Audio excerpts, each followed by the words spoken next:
جیسا کہ خیال کیا جاتا ہے محمد صلی اللہ علیہ وسلم کی وفات کے بعد شروع ہوا ہے، جس کے اختیار میں کونسل کو کام کرنا تھا۔ اس کے مطابق اس نے نظام خلافت کے ذریعے مرکزی واحد اختیار کی حمایت کی، جو کہ ان کے خیال میں مذہبی طور پر ناگزیر تھی اور جس کے لیے کمیونٹی کی بیعت ضروری تھی۔ حضرت مرزا غلام احمد کے جانشین ان کے مطابق الہی طور پر مقرر کیے گئے اور کمیونٹی کی طرف سے اطاعت کا حکم دیتے رہے۔ اس نے دعویٰ کیا کہ یہ وصیت کے ساتھ ساتھ حضرت مرزا غلام احمد کے دیگر کاموں میں بھی واضح طور پر اشارہ کیا گیا تھا، اور یہ ایک ایسا انتظام تھا جو ان کے مطابق حضرت حکیم مولانا نور الدین کی قیادت کے دور میں موجود تھا، جس نے نہ صرف خود کو خلیفہ کے طور پر بیان کیا تھا، مسیح خلیفہ، مسیح کا جانشین، لیکن اعلان کیا کہ اس نے یہ عہدہ برادری کے انتخاب کے بجائے الہی تقرری سے حاصل کیا ہے۔ احمدیہ مسلم کمیونٹی اس کے مطابق اپنا مذہبی اور تنظیمی اختیار خلیفہ کو حضرت مرزا غلام احمد کے خدائی منتخب کردہ جانشین کے طور پر سونپتی۔ تحریک عدم تعاون۔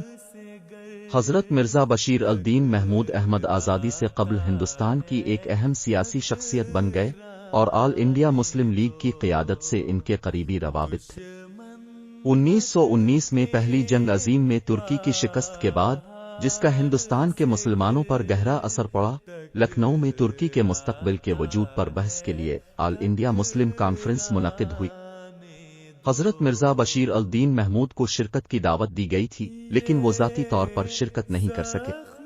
تاہم انہوں نے ترکی کا مستقبل اور مسلمانوں کی ذمہ داری کے موضوع پر ایک کتابچہ لکھا، جسے کانفرنس میں پڑھ کر سنایا گیا۔ حضرت مرزا بشیر الدین محمود احمد عام طور پر خلافت تحریک کی سرگرمیوں سے مختلف تھا، جس نے خلافت عثمانیہ کے دفاع کے لیے جدوجہد کی، برطانوی حکومت پر دباؤ ڈالنے اور سلطنت عثمانیہ کی حفاظت کی کوشش کی۔ تحریک عدم تعاون کی جدوجہد کا ایک بڑا حصہ بن گئی۔ حضرت مرزا بشیر الدین محمود احمد نے کہا کہ تحریک کی سرگرمیاں اسلام کی تعلیمات کے خلاف ہیں اور بالآخر مسلمانوں کے لیے نقصان دہ ثابت ہوں گی۔ انہوں نے ان شرائط کی عدم موجودگی پر زور دیا جن میں اسلام عدم تعاون کی اجازت دیتا ہے، اور اس کے بجائے انگریزوں کے ساتھ مثبت روابط کی وکالت کی تاکہ اسلام کے تئیں کسی قسم کے تعصبات کو ختم کیا جا سکے۔ انہوں نے تحریک کے رہنما کے طور پر موہن داس گاندھی کے انتخاب پر بھی تنقید کی۔ مسلم رہنماؤں کے اپنے مقصد کے لیے غیر مسلم کی طرف رجوع کرنے پر افسوس کا اظہار کیا۔ بین المذاہب تفہیم۔ 1919 میں حضرت مرزا بشیر الدین محمود احمد نے بہت سے نوجوان باصلاحیت احمدیوں کو دنیا کے بڑے مذاہب میں تحقیق کے لیے بھی مقرر کیا۔ انہوں نے مستقبل میں مذہب کی ضرورت اور اسلام پر امن کا انحصار پر متعدد عوامی لیکچرز بھی دیے۔ 1920 میں ہندوؤں اور مسلمانوں کے درمیان افہام و تفہیم اور ہم آہنگی کو فروغ دینے کے لیے اس نے تجویز پیش کی کہ ہندو 20 طلبہ کو قرآن کے مطالعے کے لیے قادیان بھیجیں اور خود 2 مسلمان طلبہ کو ویدوں کے مطالعہ کے لیے مخصوص ہندو مراکز میں بھیجا۔ انہوں نے احمدی مردوں اور عورتوں کے لیے قرآن کی تفسیر پر لیکچر بھی دیا۔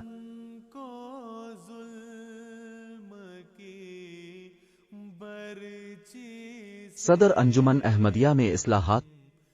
1919 میں حضرت مرزا بشیر الدین محمود احمد نے صدر انجمن احمدیہ سینٹرل ایگزیکٹو ڈائریکٹریٹ میں بھی کچھ اصلاحات کیں۔ اپنے انجمن کے اندر تعلیم، خزانہ، ادب اور امور عامہ کے الگ الگ محکموں کا نظام شروع کیا۔ ہر محکمہ کا سربراہ ایک سیکریٹری نظیر ہوتا ہے۔ بعد میں کی جانے والی اصلاحات میں بیرونی امور کے لیے محکمے کا تعارف اور ابتدائی طور پر صرف پنجاب کے اندر صوبائی امارت کے نظام کا قیام شامل تھا۔ مجلس شورا کا قیام۔ 1922 میں حضرت مرزا بشیر الدین محمود احمد نے مجلس شورا یا کمیونٹی کی مشاورتی کونسل قائم کی۔ مجلس کمیونٹی کے مختلف حصوں سے منتخب نمائندوں پر مشتمل ہوتی ہے، جو سال میں ایک بار جمع ہوتے ہیں اور ان کے سامنے پیش کیے گئے معاملات پر مشورہ اور رائے پیش کرتے ہیں۔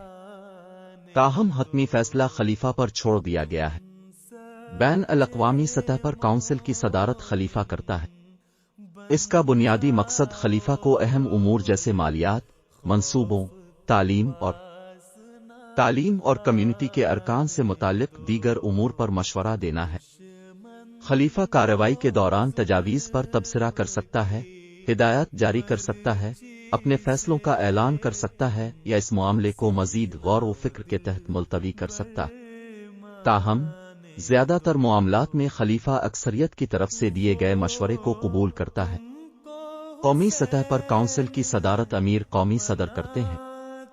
کارروائی کے اختتام پر سفارشات خلیفہ کو منظوری کے لیے بھیجی جاتی ہے، جنہیں وہ قبول رد جزوی طور پر قبول کر سکتا ہے۔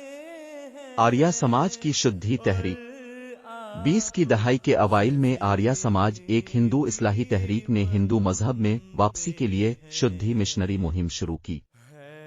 وہ لوگ جنہوں نے دوسرے عقائد زیادہ تر معاملات میں اسلام قبول کیے، خاص طور پر ملکان راجپوتوں کا ایک گروہ۔ شدھی مہم 1922 اور 1923 کے درمیان اپنی سرگرمی میں کچھ حد تک کامیاب رہی تھی اور آگرہ اور پنجاب میں سرگرم رہی تھی۔ جب حضرت مرزا بشیر الدین محمود احمد کو اس سرگرمی کا علم ہوا تو اس نے پورے اتر پردیش میں مشنریوں کا ایک نیٹ ورک قائم کر کے ایک جوابی مہم شروع کی، جہاں یہ سرگرمی عروج پر تھی تاکہ اسلام کی تعلیمات کو پھیلایا جا سکے اور لوگوں کو ہندو مذہب اختیار کرنے سے بچایا جا سکے۔ 1923 میں انہوں نے احمدیوں کا ایک وفد اس علاقے میں بھیجا تاکہ شدھیوں کی ترقی کو روکا جا سکے، جس نے اسے ہندوستان کی مسلم اشرافیہ میں کچھ مقبولیت حاصل کی۔ شدید مزاحمت کا سامنا کرنے کے بعد آریوں نے ستمبر 1923 میں شدھی تحریک کے خاتمے کا اعلان کیا، حالانکہ بعد میں بھارتیہ ہندو شدھی سبھا کے صدر سوامی شردھانند کو 1926 میں ایک مسلمان جنونی عبد الرشید نے چھوڑا گھونپ دیا تھا۔ 20 اور 30 کی دہائی کے اوائل میں حضرت مرزا بشیر الدین محمود احمد کی ہدایت پر برصغیر پاک و ہند میں اسلامی پیغمبر محمد صلی اللہ علیہ وسلم کی زندگی کی یاد میں مختلف اجتماعات اور میٹنگز کا انعقاد کیا گیا، جسے جلسہ سیرت النبی کہا جاتا ہے، جس میں مسلمانوں اور غیر مسلموں نے یکساں طور پر شرکت کی۔ ایک ایسا عمل جو آج بھی احمدی چلا رہے ہیں، مشرق وسطی اور یورپ کا سفر۔ حضرت مرزا بشیر الدین محمود احمد بیٹھے ہوئے مرکز ان علماء کے ساتھ جو مشرق وسطی اور یورپ کے دورے میں ان کے ساتھ تھے۔ 1924 میں حضرت مرزا بشیر الدین محمود احمد نے 12 نامور احمدیوں کے ساتھ مشرق وسطی اور یورپی ممالک کا دورہ کیا۔ اس نے پورٹ سعید سے قاہرہ اور وہاں سے یروشلم، حیفا اور عکا کا سفر کیا۔ انہوں نے ٹرین کے ذریعے دمشق کا سفر کیا، جہاں اس کے بارے میں بتایا جاتا ہے کہ اس نے بہت زیادہ تشہیر کے ساتھ ساتھ مخالفت بھی کی۔ یہاں اس نے سرکردہ علماء سے حضرت مرزا غلام احمد کے دعووں پر تبادلہ خیال کیا اور دمشق کی دانشور برادری سے مختلف ملاقاتیں کی۔ 16 اگست کو وہ اٹلی پہنچا اور روم میں 4 دن رہا۔ انہوں نے فرانس اور انگلینڈ کا بھی دورہ کیا، جہاں انہوں نے متعدد لیکچر دیے، ملاقاتیں کی اور متعدد صحافیوں سے ان کے انٹرویو کیے گئے۔ لندن میں آمد۔ لندن پہنچنے کے بعد وہ سیدھے لڈ گیٹ کی طرف روانہ ہوئے تاکہ ایک پیش گوئی حدیث کی تکمیل کریں، جس میں باب الود لد کا دروازہ کا حوالہ دیا گیا ہے اور سینٹ پال کیتھیڈرل کے دروازے کے باہر تقریباً 300 مسلمانوں کی ایک لمبی نماز کی امامت کی۔ احمدیت حقیقی اسلام پر ان کی تقریر ویمبلے کی کانفرنس آف لیونگ ریلیجنز 1924 میں پڑھ کر سنائی گئی، جہاں انہیں کانفرنس کے کنوینرز نے اسلام کی نمائندگی کے لیے مدعو کیا تھا۔ لندن میں انہوں نے فضل مسجد کا سنگ بنیاد بھی رکھا، جس کی خوب تشہیر کی گئی۔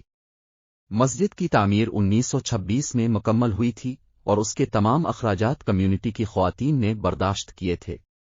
بعد ازاں اس نے پیونسی کا دورہ بھی کیا تاکہ ولیم فاتحہ کی رسمی تقلید کو انجام دیا جا سکے، اور اس کے دورے پر یقین رکھتے ہوئے اس کی روحانی اہمیت کو پورا کرنے کے لیے اس کے ایک ویژن کے بدلے جو اس نے ہندوستان میں اپنی روانگی سے پہلے دیکھا تھا، براٹن میں رہتے ہوئے۔